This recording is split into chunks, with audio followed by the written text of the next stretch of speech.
dollar. Dirt and money, no soul. Had to go and get it, ain't no time to kick it. Got a stack of flip for my foes. Dollar. Please tell me you can hear me. Don't turn your back and don't neglect me. Just let me know if you need me. Dollar. Let me watch out for my partners. Keep my money long, get my team strong. Let me run away from my problems. Yo, what's good, original crew? It's your boy DJ Nuki, your girl. Sierra Nicole. Back with more Patrick CC. Surprised you went here, dog. Bro. We got the downward spiral of Nick Cannon. 12 kids with 6 women. I ain't gonna hold you, big dog. This ain't a lot. Come on, big dog. You know what I'm talking about. I know somebody who probably got about 17 kids. I don't know how many baby mamas he got, but I know he got 17 kids. Well, personally. How many he got? I think he got 13. I think 13, and it's possibly one on the way. I don't think that one is. Okay. But I think it's about 13. And the oldest. And it's by way more than 6 women. The oldest up there, and the youngest probably what? Honestly, all of them by different women except for 4. Except for 4. Yeah. It's a lot, bruh. It's a lot. So I ain't gonna hold you, bruh. Like, to be honest, we all probably know somebody who got a lot of kids, but y'all just over exaggerate because Nick Cannon is in the spotlight though. Or I'm wondering, is it because they so like back to back? Nah, because these dudes, you know, some dudes be having them back to back in the neighborhood. But this happens a lot. It does. It happens. It happens in any. I ain't gonna just go. I'm finna say. Go ahead, baby. Nothing. So with that being said, man, make sure you check out the links in the description box. Down below. You already know where to go, man. You want the first part, you gotta do it. Check out down below. Also, if you enjoyed today's video, always lock it in. With a thumbs up. Because the ones I know, some of them discovered. Maybe that is the reason why. Some of them discovered they were siblings when we was in high school, and I was like, damn. Now that's like, that's sad when like situations like that happen. Because you got so many kids and they don't even know their brother and sister. Some of them didn't even know he was their daddy though. Yeah. That was sad, bro. I said, damn, he got another one. Okay, all right, let go. Corny, unfunny, not talented. I don't know, I just don't like him. These are some of the most common things you will hear whenever people are talking about Nick Cannon. These people are even more enraged to find out that he has 12 kids with 6 different women. Although many of Nick's own words and own actions are what caused him to be almost universally disliked, the hatred towards him begins for such insignificant reasons. Nick landed reoccurring roles on Nickelodeon's All That and Kenan and Kel when he was a teenager. He also had various one-offs which led to him securing his own TV show, The Nick Cannon Show, in 2002. This show suffered from terrible reviews and was canceled after 2 short seasons. But the show being unfunny and unpopular is not necessarily the reason why he was... I remember that. God, that is Nick. I remember. Do you remember that? That was on All That. But we just recently been watching all of them. No, not really. No. Yes, we have. No.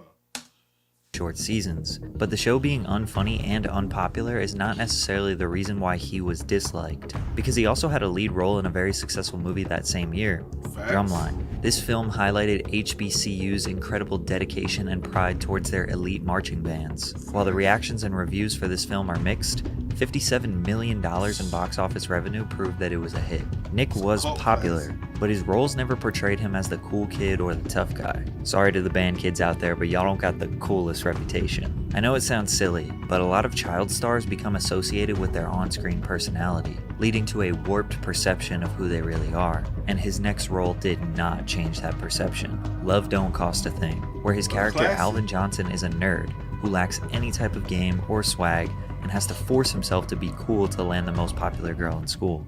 Probably need to roll your pants up just a little bit. Oh, see, these is Sean John. So I gotta get my swag on. Hey, people don't realize, bro, these are actually great movies, especially in the black culture. Especially, I say, amongst our generation. Love Don't Cost a Thing was very, very big. Drumline, a lot of people wanted to be in band because of Drumline. Whether you want to be on the percussion side or whatever, you just want to be in a band because Drumline brought so much notice, especially into the urban community about band. And we was like, shit, they lit. I want to do that. And you know what I'm saying? So, and Love Don't Cost a Thing, a lot of black kids could relate to it, though. The high school lifestyle. Son, what has happened to your priorities? Oh, nah, see, it was all about what was under the hood. Now I'm trying to be on top of it.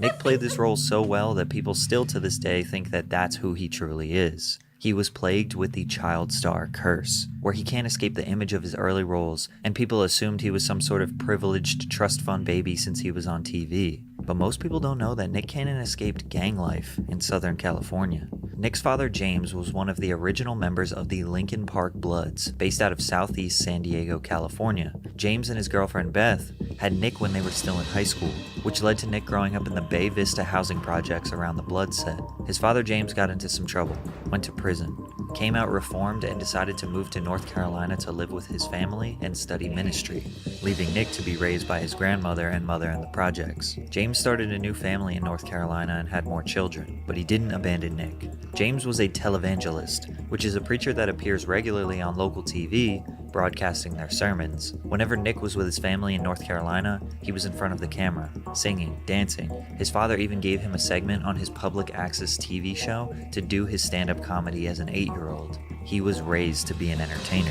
When Nick was home in Cali, he took those skills up to local clubs and open mics, and built up a name in Hollywood as an up-and-coming teenage performer. But he got his big break while performing at an event called Laugh-A-Palooza in Atlanta, where he was discovered by Will Smith's talent agency. Will was eager to meet Nick, and assisted him in getting an entertainment manager, as well as his first record deal.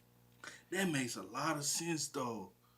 Cause to be real, like the vibe are very same. You know what I'm saying? Nigga, even the way they acted, it's very similar. Like, now it makes sense, you know? Will was eager to meet Nick, and assisted him in getting an entertainment manager, as well as his first record deal with Jive Records. So he walked in the room and like, within 5 minutes, I had pitched him a TV show, my album, all of that stuff. And he was like, yo, you remind me so much of me. He was like, I'm gonna sign you up for everything.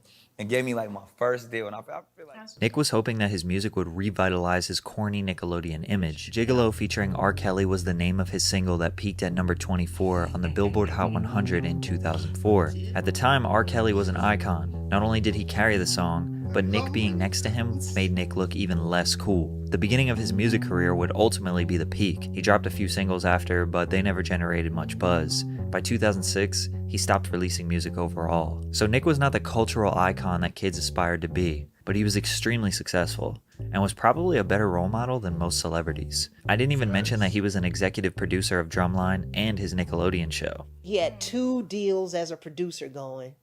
He had a deal with Jive Records that he had pretty much like negotiated along with his team, but he was very much in charge of his business. Nick was in a boss-like position that no other child stars could get. His next big move would help him gain some cool points, but he was often still the butt of the joke.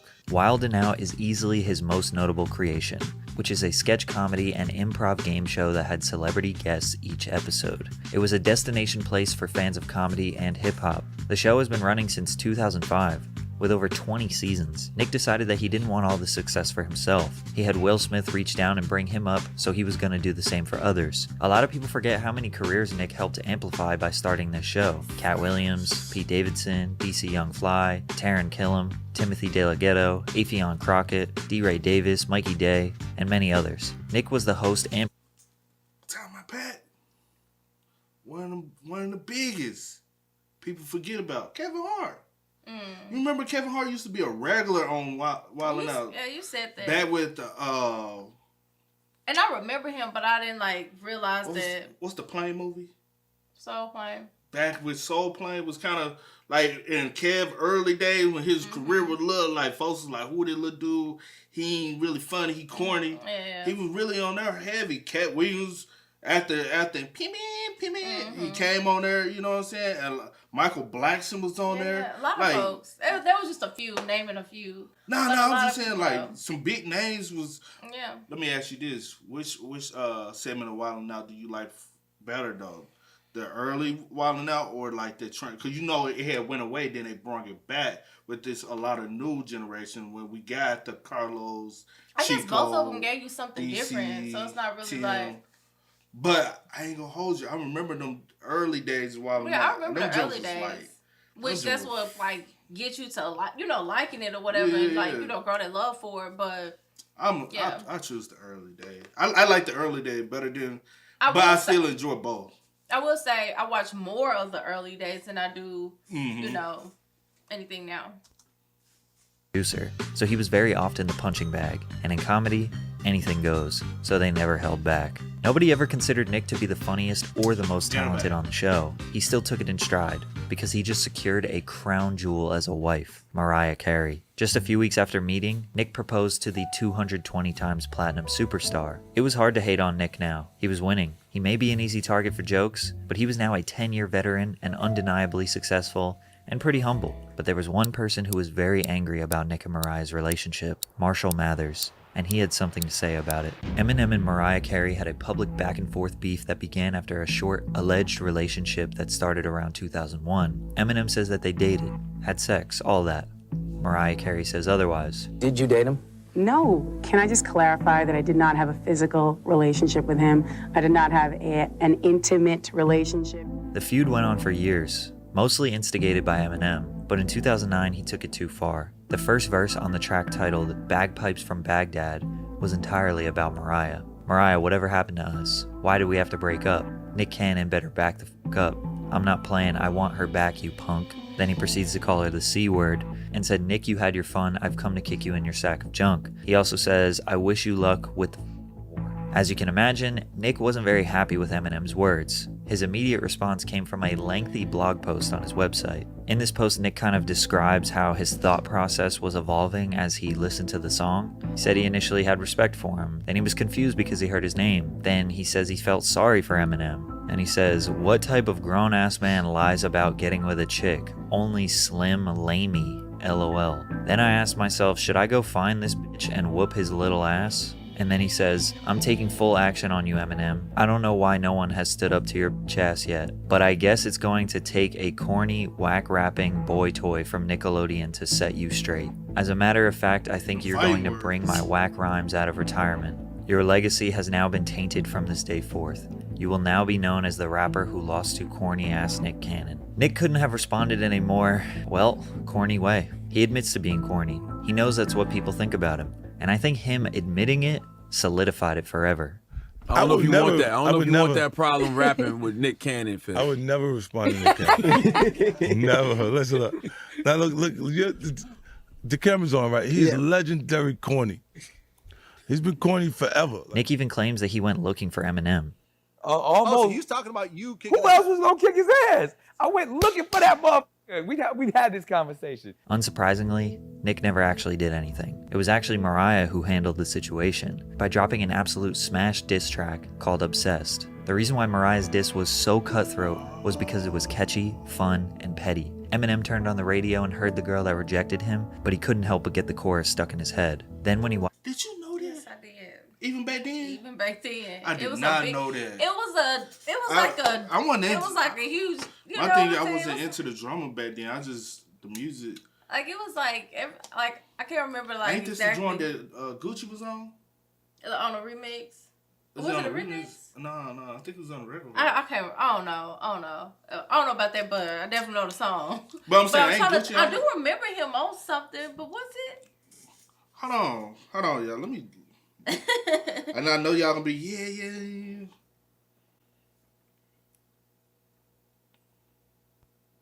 I do remember his voice on it. Yeah. So it's just the regular. Oh, it's the remix. It's the remix, yeah, because the regular one was just her, and then I remember them coming out, her coming out with another one. He was on it, yeah. So it's the remix. Okay.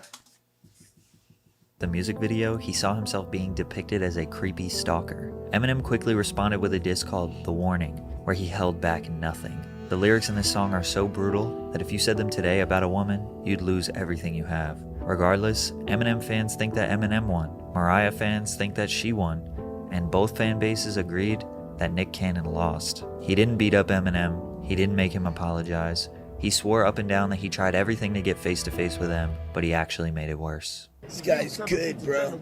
He's going. He's like freestyle. Someone should sign this guy. This was Nick's attempt at promoting his new record called White People Party Music. Nick posted this photo on Instagram. It's official. I'm white. Hashtag White People Party Music. In stores April 1st. Dude, go get it. Join the party. Hashtag good credit. Dog kissing. Beer pong. Farmers markets. Fist pumping. Cream cheese eating. Angry people claim this is whiteface. This is a double standard. Because if a white person did this, it would get them canceled forever. But many other people pointed out that whiteface isn't actually a thing. Blackface is offensive because in the entertainment industry, white people used to paint themselves black and act in a very discriminatory and derogatory manner for other white people's shameful entertainment. There is no history of whiteface, and most white people were not actually offended, but everyone, no matter what race you were, agreed that it was unfunny, annoying, and did not make them want to listen to his album. In fact, he even deleted it off all platforms to this day. He also said this. Anything racist happened to you recently? I don't really look at it like that because I'm the racist.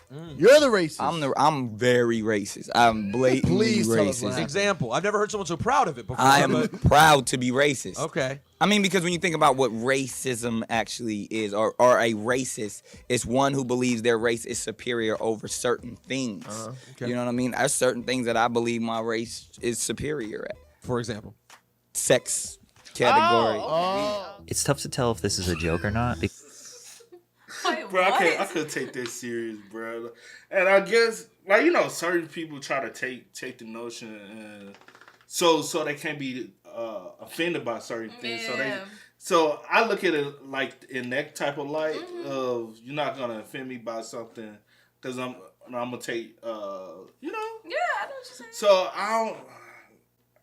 I guess it sounded very corny though. It sounded like something Nick Cannon would say though, because to this day he still say very corny things. I mean, is anything wrong with that though? Really? Like, no, because they categorize Russell Wilson as corny. I feel Most the check he cashing. You call me corny, you know. it's like every person, like that you look at as like a nice guy or respectable guy or whatever type of whatever. Like people tend to call them. Yeah, people tend to call them corny. I don't know. It's just weird to me, but I mean because I don't fit the norm of what y'all perceive, what y'all want. Yeah, whatever. I don't know. Because we all, especially with him, we always like talk about why guys can't do this and why guys can't be like this. Then Nick was that, and then y'all was like, "Oh, that's corny and lame." Yeah. But y'all always saying why guys can't be this way, why guys can't be clean cut. No, back in then he ain't had no tattoos, and everybody was like, "Oh, you gotta get tattoos." Now you got a bunch of tattoos. Then folks was like, "Oh, he getting too many tattoos." And what you getting all these tattoos for? Like you'll never win. It was a trend, people getting tattoos of their significant other on them. He got Mariah Carey, and everybody had an issue with that. So it was like, no matter what he does, people always call it corny and lame. But when somebody else do it, maybe y'all don't look at it the same way, especially if they more don't fit the corny box. Yeah. Because think about it, if Future was doing everything that Russell do for Sierra, it won't be looked at as in corny the same and light. lame. Right. Same way with Nick Cannon. Yeah. It's rappers out here got the same amount of kids as he got. That's what I'm saying. But y'all not talking about that. Like y'all only because he's like a punching bag. Mm-hmm. He's easy to be targeted. And so now y'all want to punch him, but when there's somebody else out here doing it, y'all don't say nothing. Yep. It is crazy. There's clearly an edit made in the video. You can see when Rosenberg asks for an explanation, there was something redacted, but people didn't think it was a joke. They just used that as a justification to hate Nick Cannon even more. Nick and Mariah got divorced in 2016. There was no drama, bad blood, or a messy story. A clean break. Just 3 months after they divorced, he already had another child named Golden Saigon with Brittany Bell. But for the next 3 years, Eminem was living rent-free in Nick's head, despite the fact that Nick was making huge money moves. Wild 'N Out was over a decade old and still successful. He had become the chairman of Nickelodeon and helped them revive their Teen Nick brand. He was the host of America's Got Talent, had a deal with Viacom that allowed him to produce any show he wanted on VH1, MTV, and Nickelodeon. Nickelodeon. He had a production deal with NBC, had an extensive list of roles in TVs, movies, shorts, comedy specials, you name it, Nick Cannon has done it. But he still wanted to get at Eminem. Everybody knows I would love Eminem to be on Wild 'N Out. Y'all go convince Marshall. Then over the years, he was constantly rehashing the old Mariah story on various podcasts, talking about how he really wanted to beat up Eminem. Eventually, it got M's attention, and he responded on a song with Fat Joe called Lord Above. I know me and Mariah didn't end on a high note, but that other dude's whipped, that pussy got him neutered. Almost got my caboose kicked. Full quit, you not gonna do shit. Well, let's say this. You can't just say he whipped by it too, because you the one brought it up to the spotlight.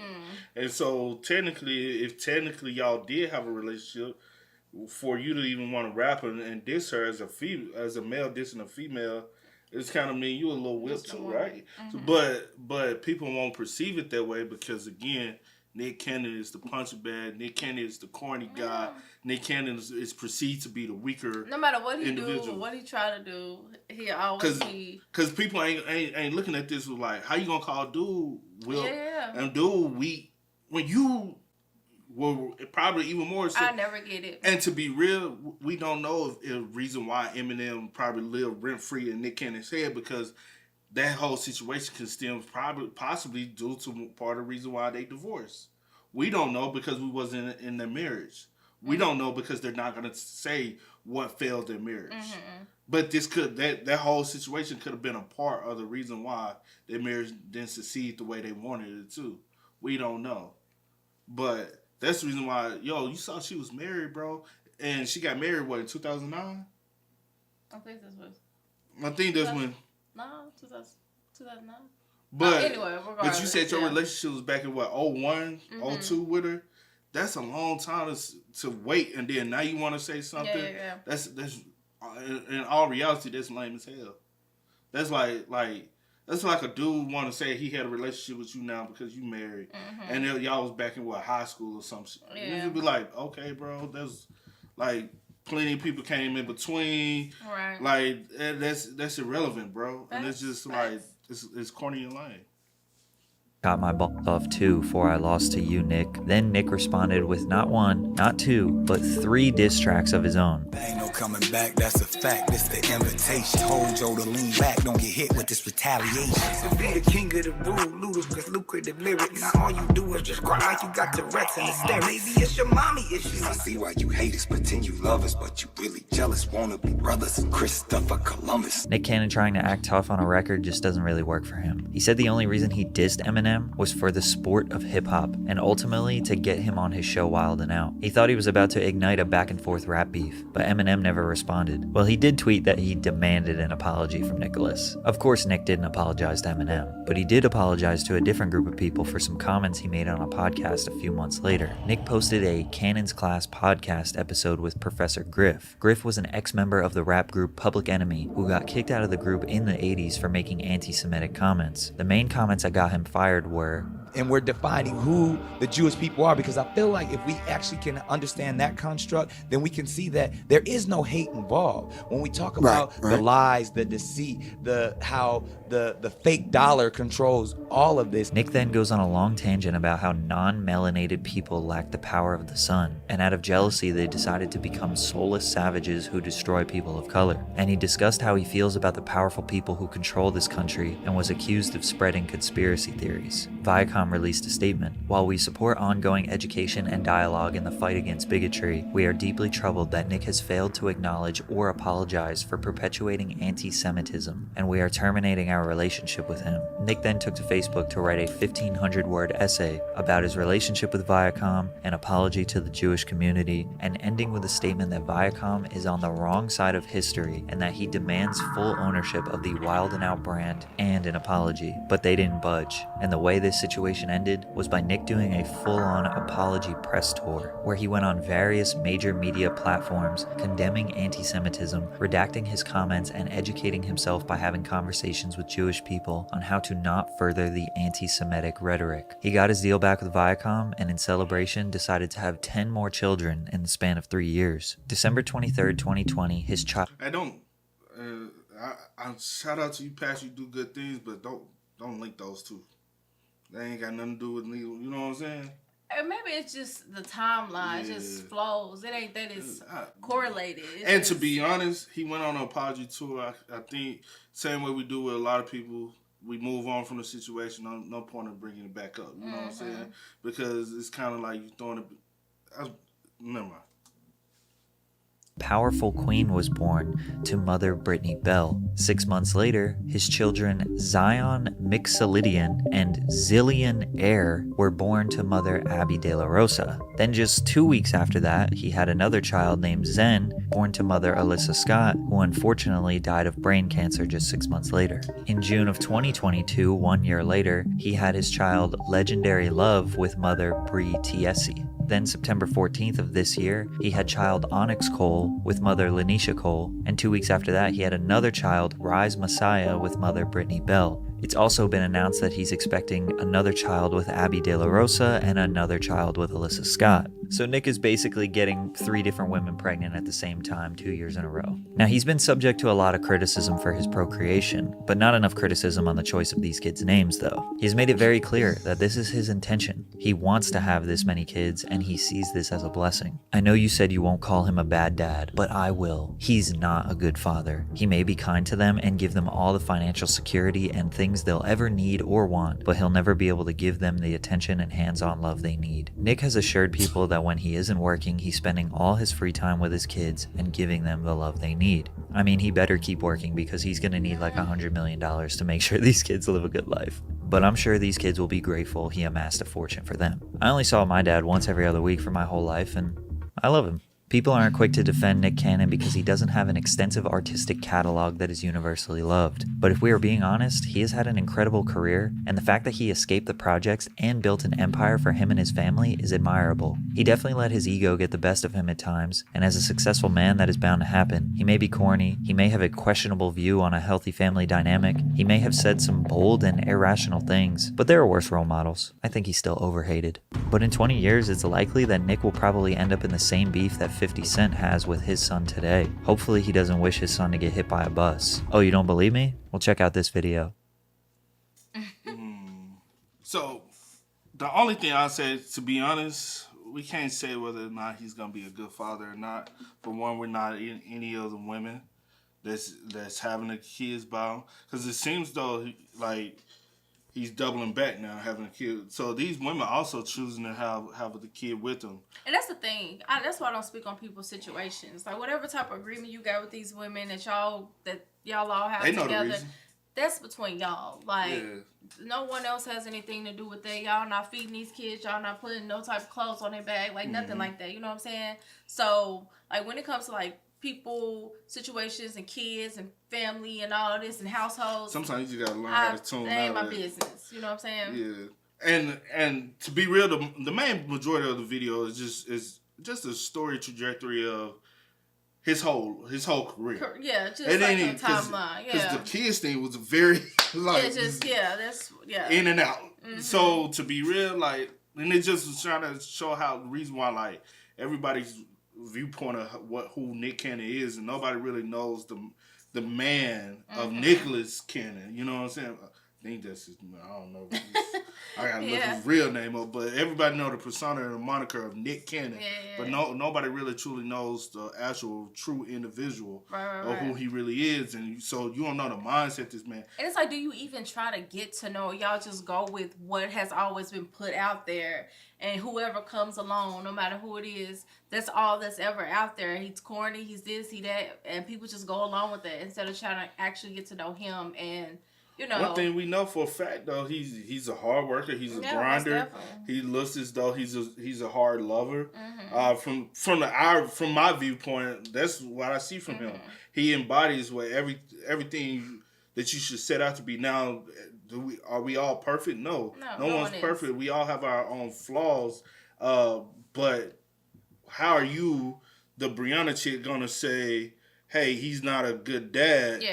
When are you also saying about the individuals in your neighborhood that's not taking care of their kids? But like it goes back to like what you said in the beginning though. It's because he has a name. He's in the spotlight, whatever the case may be. And I don't know why it's looked more down upon when it's like someone like that's, you know, well known or famous, whatever the case may be, opposed to your everyday person. I mean, it's the same. Because to be honest, we do see times where when he's able to be there, he's there. Mm-hmm. We do see when he's taking care of him financially.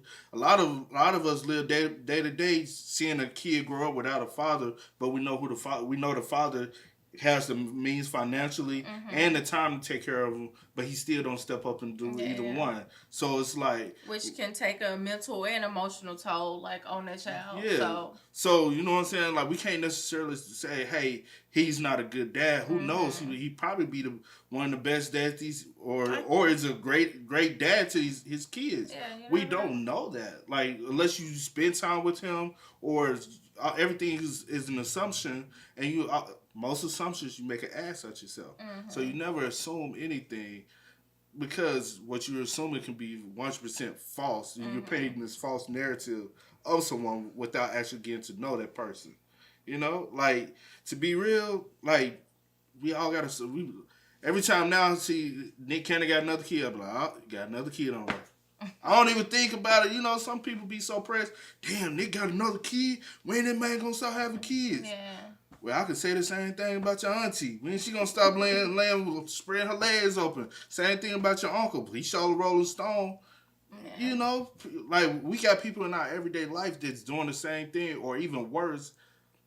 Y'all don't like people to speak on y'all family, so stop speaking on this man and his family. Yeah, but I ain't know that stuff about, like, his father though. I ain't know he was disconnected, like, with the South and stuff. Like, I'm glad we were, because I learned some stuff about him, because I was like, I ain't know he got this stuff about Will Smith.